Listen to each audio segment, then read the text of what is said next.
ಒಂದೇ ದಿನ ಬೆಳ್ಳಿ ಬೆಲೆಯಲ್ಲಿ ಭಾರಿ ಇಳಿಕೆ ಕಂಡು ಬಂದಿದೆ. ಬೆಳ್ಳಿ ಬೆಲೆಯಲ್ಲಿ ಭಾರಿ ಇಳಿಕೆ ಕಂಡು ಬಂದಿರುವಂತದ್ದು ಬೆಳಿಗ್ಗೆಯಿಂದ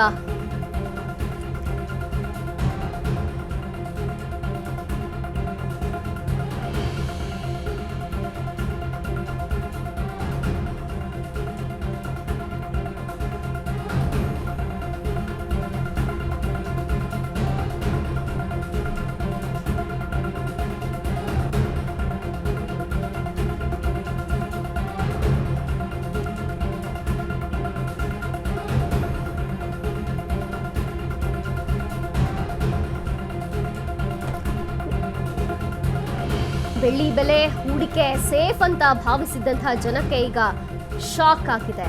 ಬೆಳ್ಳಿ ಬೆಲೆಯಲ್ಲೂ ಕೂಡ ಭಾರಿ ಇಳಿಕೆ ಕಂಡು ಬಂದಿರುವಂಥದ್ದು. ಬೆಳಿಗ್ಗೆಯಿಂದ ಇಳಿಜಾರಿನಲ್ಲಿದೆ ಬೆಳ್ಳಿ ರೇಟ್. ಒಂದೇ ದಿನ 46,000 ರೂಪಾಯಿ ಇಳಿಕೆಯಾಗಿದೆ.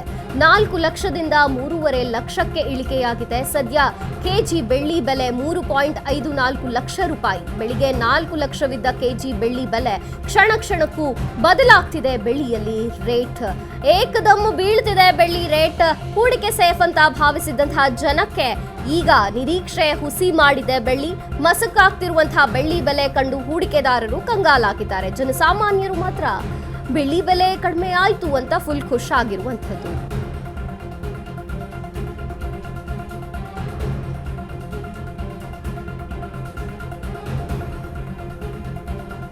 ಕ್ಷಣ ಕ್ಷಣಕ್ಕೂ ಕೂಡ ಬೆಳ್ಳಿ ಬೆಲೆಯಲ್ಲಿ ಇಳಿಕೆ ಕಂಡು ಬರ್ತಿರುವಂಥದ್ದು. ಬೆಳ್ಳಿ ಬೆಲೆ ಹೂಡಿಕೆ ಸೇಫ್ ಅಂತ ಭಾವಿಸಿದಂತಹ ಜನ ಈಗ ಹೂಡಿಕೆದಾರರ ನಿರೀಕ್ಷೆ ಇದೆಯಲ್ಲ ಅದನ್ನ ಸುಳ್ಳು ಮಾಡಿದೆ. ಬೆಳ್ಳಿ ಬೆಲೆ ಮಸಕಾಗ್ತಿರುವಂತಹ ಬೆಳ್ಳಿ ಬೆಲೆ ಕಂಡು ಹೂಡಿಕೆದಾರರು ಕಂಗಾಲಾಗಿದ್ದಾರೆ. 4 ಲಕ್ಷದಿಂದ 3.5 ಲಕ್ಷಕ್ಕೆ ಇಳಿಕೆಯಾಗಿದೆ. ಸದ್ಯ ಕೆಜಿ ಬೆಳ್ಳಿ ಬೆಲೆ 3.54 ಲಕ್ಷ ರೂಪಾಯಿ.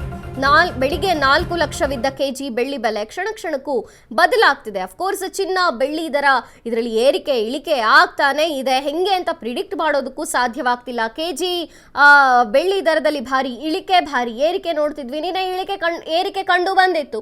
ಈಗ ಇಳಿಕೆ ಆಗ್ತಿರುವಂಥದ್ದು.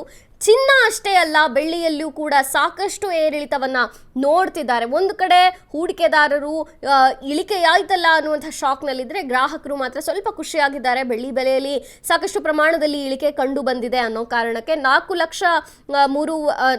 ಲಕ್ಷದಿಂದ ಈಗ 3.5 ಲಕ್ಷಕ್ಕೆ ಇಳಿಕೆಯಾಗಿದೆ ಬೆಳ್ಳಿ. ಸದ್ಯ ಕೆಜಿ ಬೆಳ್ಳಿಯ ಬೆಲೆ 3.54 ಲಕ್ಷ ರೂಪಾಯಿ ಇದೆ. ಬೆಳ್ಳಿ ಮೇಲೆ ಹೂಡಿಕೆ ಸೇಫ್ ಅಂತ ಭಾವಿಸಿದಂತಹ ಜನಕ್ಕೆ ಈಗ ಹೂಡಿಕೆದಾರರ ನಿರೀಕ್ಷೆ ಸುಳ್ಳಾಗಿರುವಂಥದ್ದು ಹುಸಿ ಮಾಡಿದ ಬೆಳ್ಳಿ ಮುಸುಕಾಗ್ತಿರುವ ಬೆಳ್ಳಿ ಬೆಲೆ ಕಂಡು ಹೂಡಿಕೆದಾರರು ಕಂಗಾಲಾಗಿದ್ದಾರೆ. ಸ್ವಲ್ಪ ಗ್ರಾಹಕರು ಜನಸಾಮಾನ್ಯರು ಬೆಳ್ಳಿ ಖರೀದಿ ಮಾಡಬೇಕು ಅಂತಿರೋರು ಸ್ವಲ್ಪ ಖುಷಿಯಾಗಿದ್ದಾರೆ. ಸ್ವಲ್ಪನಾರು ಬೆಳ್ಳಿಯ ಬೆಲೆ ಕಡಿಮೆ ಆಗ್ತಿದೆ ಅನ್ನೋ ಕಾರಣಕ್ಕೆ ಸ್ವಲ್ಪ ಖುಷಿಯಾಗಿದ್ದಾರೆ. ಆರ್ಥಿಕ ತಜ್ಞರು ಹೇಳ್ತಾನೆ ಇದ್ದಾರೆ, ಇದು ಟೆಂಪ್ರವರಿ, ಈ ರೀತಿ ಏರಿಕೆ ಇಳಿಕೆ ಆಗೋದಿಲ್ಲ ಯಾವತ್ತೂ ಕೂಡ. ಈಗ ಆಗ್ತಿದೆಯಲ್ಲ ಇದು ಟೆಂಪ್ರವರಿ, ಸ್ವಲ್ಪ ವೇಟ್ ಮಾಡಿ ಅಂತ ಆರ್ಥಿಕ ತಜ್ಞರು ಕೂಡ ಅಭಿಪ್ರಾಯ ಪಡ್ತಿದ್ದಾರೆ.